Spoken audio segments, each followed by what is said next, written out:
नमस्कार मित्रांनो, मी सुरेखा स्वागत करते हिरगुजा चॅनलवर. मित्रांनो, खरं तर आज आपण कुठल्याही गोष्टीवर चर्चा करणार नाही आहोत, कारण मी आज आले आहे माझ्या आवडत्या शहरात, ज्याचं नाव आहे कोल्हापूर.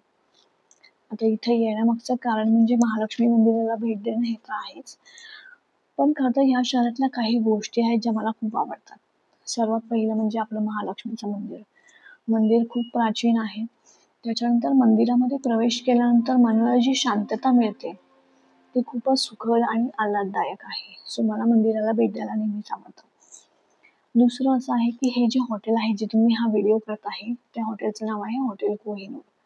आता या हॉटेलचं वैशिष्ट्य असं आहे की हे हॉटेल बस स्टँडपासून आणि रेल्वे स्टेशनपासून दोन्हींपासून पण चालत जायच्या अंतरावर आहे, म्हणजे वॉकिंग डिस्टन्सवर आहे. हार्डली 5 मिनिटं लागतात रेल्वे स्टेशनला पोचायला आणि हार्डली 5 मिनिटं लागतात बस स्टँडला पोचायला. सो मला हे हॉटेल देखील आवडतं. आणि खरं तर इकडचं स्टाफ वगैरे सगळं चांगलं आहे, सर्व्हिस चांगली आहे, जेवण चांगलं आहे. सो त्यामुळे मी जेव्हा पण कोल्हापूरला येते मोस्टली इथेच थांबते. आता त्याच्यानंतर तिसरं असं आहे महत्त्वाचं, की या हॉटेलमधून थोडंसं पुढे चालत गेलं की अजून एक हॉटेल लागतं, ज्याचं नाव आहे हॉटेल राजपुरुष.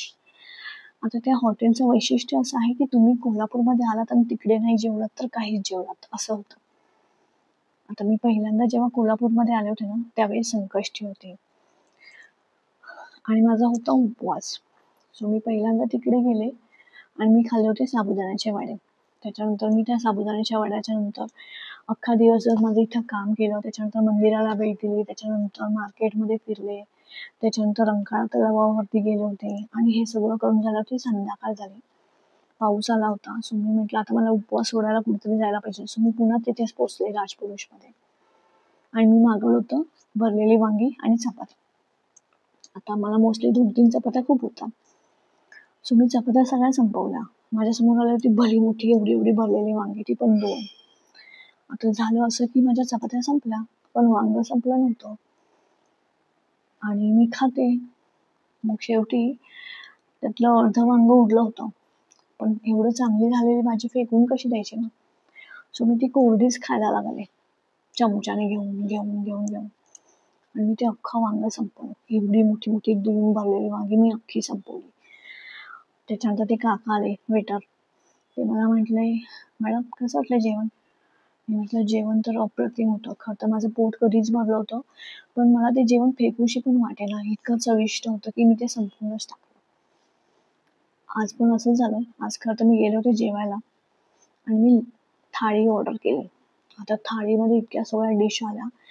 4 भाज्या, पांढरा रस्सा, कढी, डाळ, त्याच्यानंतर स्वीट डिशमध्ये 4 डिश, त्याच्यानंतर भात, पुलाव, चपाती, पुरी, त्याच्यानंतर ते डाळ वडा, त्याच्यानंतर कोशिंबीर, ठेचा, पापड, त्याच्यानंतर ते काय म्हणतात त्याला आलू टिक्कीसारखे भजी असतात ते. अशा सगळ्या व्हरायटीज आल्या होत्या आणि तिथं एक पाटी लिहिलेली आहे, सगळं जेवण संपवणाऱ्यालाच पान मिळतं.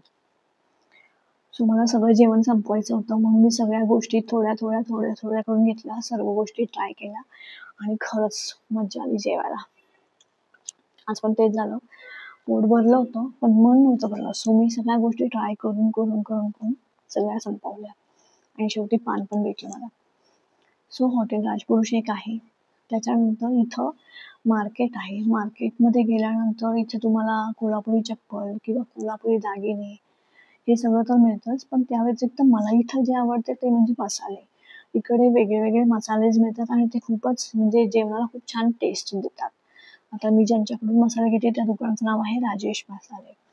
म्हणजे मी प्रत्येक वेळेस आल्यावरती त्यांच्याकडूनच मसाले घेते. आता इथं कांदा लसूण मसाला मिळतो, गोडा मसाला मिळतो, काळा मसाला मिळतो, त्याच्यानंतर वेगळ्या वेगळ्या अजून मालवणी मसाला, खूप सारे मसालेच मिळतात. सो मी मोस्टली इथून मसाले घेऊन जाते. आता त्याच्यानंतर इथं आहे रंकाळा तलाव. खरं तर रंकाळा तलाव दुपारचं जायच्या कामाचं नाही आहे. संध्याकाळी तिथं खूप छान वाटतं बसायला, कारण तिथं पक्षी वगैरे फिरत असतात वेगळे वेगळे. त्याच्यानंतर तलावामध्ये मासे असतात ते बघायला मिळतात. तलावामध्ये साप वगैरे पण असतात ते पण बघायला मिळतात कधी कधी. आणि ओव्हरऑलच त्या तलावाच्या बाजूला बसलं की मन एकदम शांत होतं. सो संध्याकाळी सूर्यास्ताच्या वेळेस जायला खूप छान आहे ते तलाव. मी संध्याकाळी जाईनच तिथे. सो आज ॲक्च्युली मी इथं आल्यामुळे मला काही व्हिडिओ करायला जमलेला नाही आहे कुठल्याही विषयावर. पण मला एक गोष्ट तुम्हाला तुमच्यासोबत म्हणजे शेअर करायला आवडेल. आता ही गोष्ट जी आहे ते ॲक्चुअली एक स्वप्न आहे जे मला पडलं होतं 2 ते 3 वर्षापूर्वी. आता हे स्वप्न कसं पडलं होतं, त्यावेळेस मी खरं तर खूप डिप्रेशनमध्ये होते. डिप्रेशनमध्ये इन द सेन्स माझ्यासोबत काही वाईट नव्हतं घडत. पण समोरच्यासोबत वाईट घडतंय हे बघून मला डिप्रेशन यायचं, की बापरे! असं कसं झालं? हे कसं होऊ शकतं? असं कसं काय? आणि मला ते इतकं टेन्शन म्हणजे मला त्या गोष्टीचं इतकं टेन्शन यायचं, "अरे रे रे! मी काहीच नाही करू शकेल. मी वाचू पण नाही शकले किंवा मी काहीच न करता मी नुसतं बघत राहिले किंवा मला काही करताच आलं नाही, मला माहीतच पडलं नाही." ह्या सगळ्या गोष्टींचं माझ्यावरती खूप जास्त टेन्शन आलं. सो त्या टेन्शनमध्ये मला सतत राहून ती गोष्ट आठवायची, की मी ना काही करू नाही शकले म्हणून. मी वाचवू नाही शकले. सो नंतर ती गोष्ट आठवून मला खूप त्रास होत होता. आणि मग मला हे स्वप्न पडलं होतं ऑलमोस्ट गणपती येण्याच्या महिन्यातच असेल म्हणजे ऑगस्टमध्ये वगैरे. आता स्वप्न असं पडलं आता स्वप्न असं पडलं होतं, की गणपतीची विसर्जनाची मिरवणूक चालली होती. माझं असं वैशिष्ट्य आहे, की मी आजपर्यंत कुठलीही गणपतीची विसर्जनाची मिरवणूक लहानपणापासून ते आतापर्यंत कधीही मिस नाही केलेली आहे. दरवर्षी मी जाते. सो असंच मी चालले होते विसर्जनाच्या मिरवणुकीसाठी. आणि जरा भराभर धावत असताना माझं खाली लक्ष नाही गेलं. मी समोर बघून चालत होते आणि फास्ट चालत होते. सो चालता मी खाली आलेला खड्डा बघितला आणि मी धपकन खड्ड्यात पडले. आता खड्ड्यात पडले तर खड्डा माझ्या इतकाच हाईटला होता. खड्ड्यात पडल्यावरती माझा मुरगाळला पाय. आता पाय मुरगाळल्यावरती मला काही उठता येईना. मी तिथून आवाज द्यायचा प्रयत्न केला लोकांना, "वाचवा, वाचवा, मला थोडं मदत करा." पण लोकांना तो आवाज जात नव्हता कारण आजूबाजूला ढोल ताशे वाजत होते. विसर्जन चालू होतं त्यामुळे. त्याच्यानंतर गाणी चालू होती. सो लोकांना माझा आवाज जाईना आणि मला कळेना की मी या खड्ड्यातून बाहेर कसं पडायचं. सो मी खूप घाबरले होते. मी खूप ओरडून दमले पण होते. मग शेवटी म्हटलं आता कोणाला बोलवायचं? सो मी गणपती बाप्पाला आवाज दिला आणि मी म्हटलं, "गणपती बाप्पा, बघ बाबा तुला भेटायला आले होते आणि काय झालंय माझ्यासोबत. पडले मी इथं खड्ड्यामध्ये आणि आता कोणाला माझा आवाज पण जात नाहीये. एक काम कर, तूच मला आता या खड्ड्यातून बाहेर काढ." सो गणपती बाप्पा म्हटले, की "थोडा प्रयत्न कर, तू येशील त्या खड्ड्याच्या बाहेर." मी म्हटलं, "काय म्हणतोयस तू? माझा पाय मुरगळलाय, मला उभा राहता येत नाहीये, तुला दिसत नाहीये का?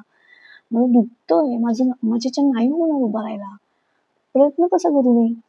गणपती बाप्पा म्हटले, "तू प्रयत्न तरी कर, जमेल तुला." मी म्हटलं, "काय यार गणपती बाप्पा, तुला माझी काही दयाच येत नाही. तू असं कसं रे बोलतोस मला?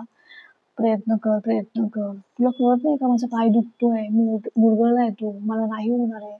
हात दे ना तुझा आणि मला खेच ना बाहेर या खड्ड्यातून बाहेर काढ." गणपती बाप्पा म्हणे, "तुला माहित नाही का तुझ्यामध्ये किती शक्ती आहे ते?"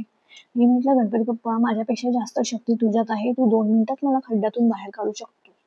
पण तरी पण तू काढत नाहीयेस. का बरं?" मी लागले आर्ग्युमेंट करायला. गणपती बाप्पा म्हणे, "माझ्यात जितकी शक्ती आहे ना, तितकी शक्ती तुझ्यात पण आहे. तुला माहित नाही का तू आजपर्यंत काय काय बघून पुढे आलेली आहेस. सो प्रयत्न कर. तू निघशील त्या खड्ड्यातून बाहेर." सो मी खूप वैतागले आणि गणपती बाप्पा ऐकेच ना. शेवटी म्हटलं, "बरं ठीक आहे चल, करते मी प्रयत्न.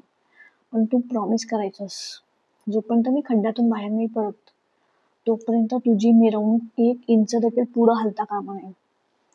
गणपती बाप्पा म्हटले, "ओके, ठीक आहे. मी थांबतो तू येईपर्यंत. तू बाहेर ये." सो मग म्हटलं, "आता चला." आता गणपती बाप्पा म्हटले, "माझ्यामध्ये खूप शक्ती आहे. सो मला ती शक्ती वापरायलाच पाहिजे." सो मी खूप प्रयत्न केला. कशीबशी उठायचा प्रयत्न केला. पाय मुरगळला होता तरी पण उठून बसले. मी उठून हळूहळू खड्ड्यातून वरती जायचा प्रयत्न केला. कसंबसं करत मी त्या खड्ड्यातून बाहेर पडले.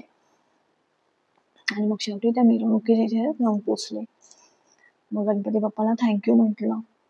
म्हटलं, "थँक तू मला त्या खड्ड्यातून शेवटी बाहेर काढलंसच आणि वरून मला माझ्या शक्तीचं पण जाणीव करून दिलीस त्याच्याबद्दल पण थँक हे सगळं म्हटले आणि माझं स्वप्न संपलं. आता हे स्वप्न मी इतक्या वर्षानंतर का सांगते?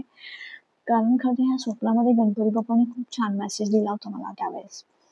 गणपती बाप्पा म्हटले, "जेव्हा पण तुम्ही संकटात सापडता, तेव्हा तुम्हाला तुमच्या आतली जी शक्ती असते ती ओळखायची असते. दुसरा कोणी येऊन तुम्हाला मदत करेल आणि तुम्हाला त्या खड्ड्यातून बाहेर काढेल याची अपेक्षा कधीच ठेवायची नाही.